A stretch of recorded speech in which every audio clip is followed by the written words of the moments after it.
Hello student, today we are going to learn English grammar. New chapter gender. आज आपण new chapter पाहणार gender. मग gender म्हणजे काय? gender म्हणजे लिंग बदल. आपल्याला मराठीमध्ये खूप सोपं वाटतं. पुल्लिंग, स्त्रीलिंग. त्याच पद्धतीने सोप्याच पद्धतीने जायचं आपल्याला इंग्लिश मध्ये. ओके? चला मग इंग्लिश मध्ये काय म्हणतात? इंग्लिश मध्ये म्हणतात त्याचे देयर आर 3 टाइप्स. जसे मराठीमध्ये स्त्रीलिंग, पुल्लिंग, नपुंसकलिंग होतं. त्याचनुसार इंग्लिश मध्ये पण feminine gender, muscular gender and neutral gender. आता पाहूया फर्स्ट टाइप लिहिते मी masculine gender. Okay, second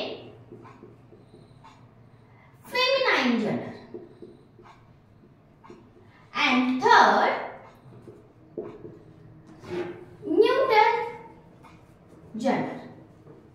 neuter gender.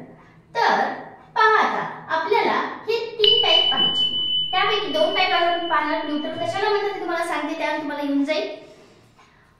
Muscular gender म्हणजे काय? तर मस्क्युलर जेंडर म्हणजे पुल्लिंग, फेमिनाइन जेंडर म्हणजे स्त्रीलिंग आणि न्यूट्रल म्हणजे नॉन लिव्हिंग थिंग साठी. तर काय लिहायचं? नॉन लिव्हिंग थिंग साठी हे वापरतात. ओके, मग आपल्याला फेमिनाइन जेंडर आणि मस्क्युलर जेंडर करायचे पण विदाउट लर्निंग करता. मग कसं करायचं? चला वेळ नाही घालवता पाहूया आता कसं करायचं. ह्या शॉर्ट ट्रिक्स तुम्हाला पाहिजे असतील डिटेल मध्ये तर व्हिडिओ एंड पर्यंत पाहत चला आणि लाईक पण करत चला. चला पाहूया आता मस्क्युलर जेंडर काय दिले आहे त्याचं आपल्याला फेमिनाइन जेंडर मध्ये करायचं. इथं मस्क्युलर जेंडर लिहिते आणि या ठिकाणी आपण लिहूया फेमिनाइन जेंडर. ओके,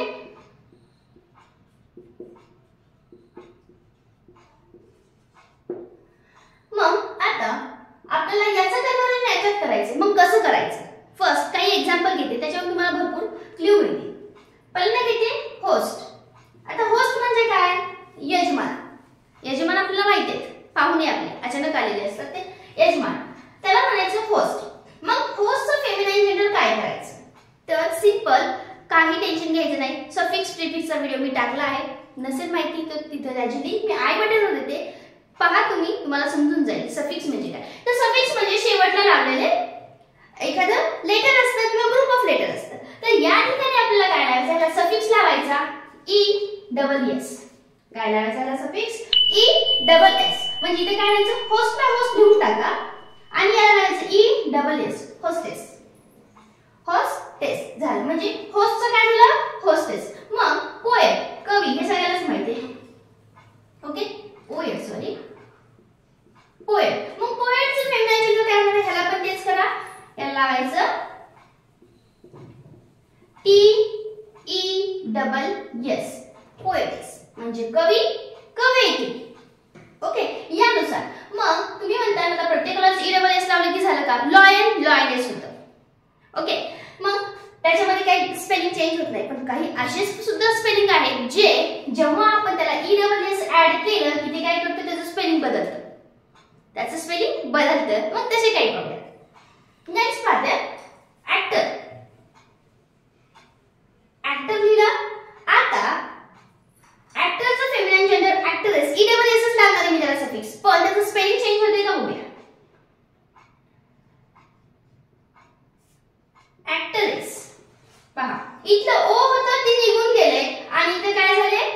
आर जवळ आले टीच्या. ऍक्ट्रेस म्हणजे थोडंसं स्पेलिंग मध्ये चेंज झालंय. असे पण काही असतात. ओके, देन नेक्स्ट आपण बघूया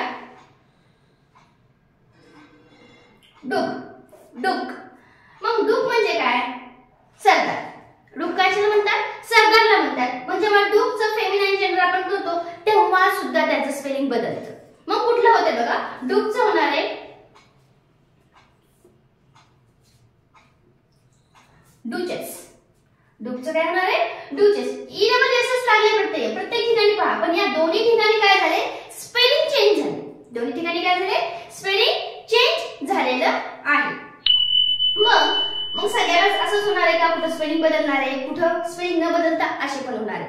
मग असे काही पाहिजे की त्याचं फेमिनाइन जेंडरच काय असणार आहे? वर्डच डिफरंट असणार आहे. मग ते कसले असतात ते पाहूया.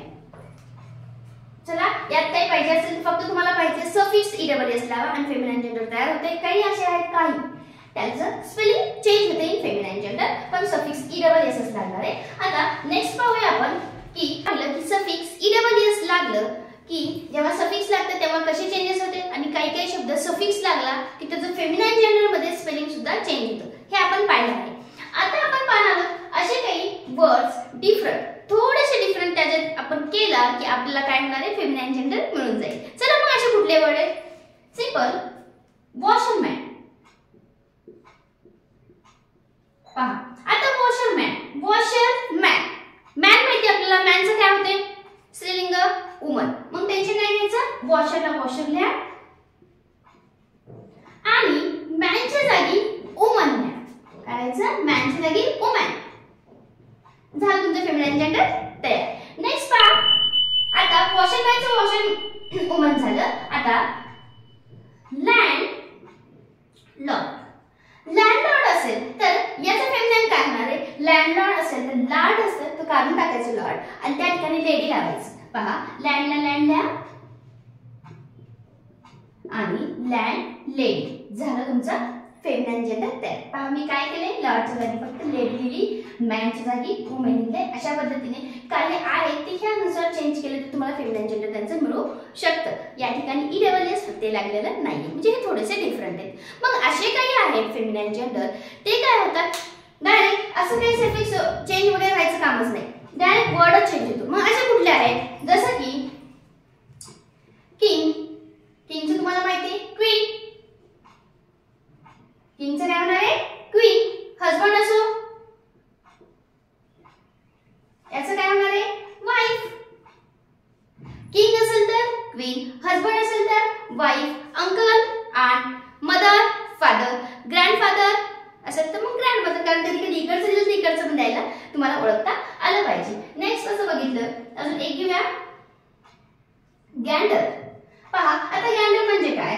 गॅंडरचं होतं गीज. बघा शब्द चेंज झालाय. गॅंडर म्हणजे हंस, याचं झालंय गीज. ओके अशा प्रकारे आपण फेमिनाईन जेंडर मधून मस्क्युलर जेंडर कसं तयार करूया?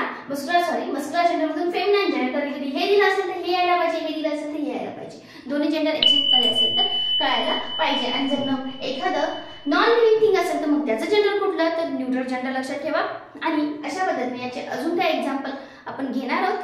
ओके चला यानुसार तुम्हाला वाटते तुम्हाला जेंडर समजलं असेल. काही डाऊट असेल तर कमेंट नक्की सांगा. चला कमेंट करत चला. ओके लाईक करायचं राहिल्यास लाईक करून घ्या आणि व्हिडिओला शेअर आणि सबस्क्राईब करायला मात्र विसरू नका.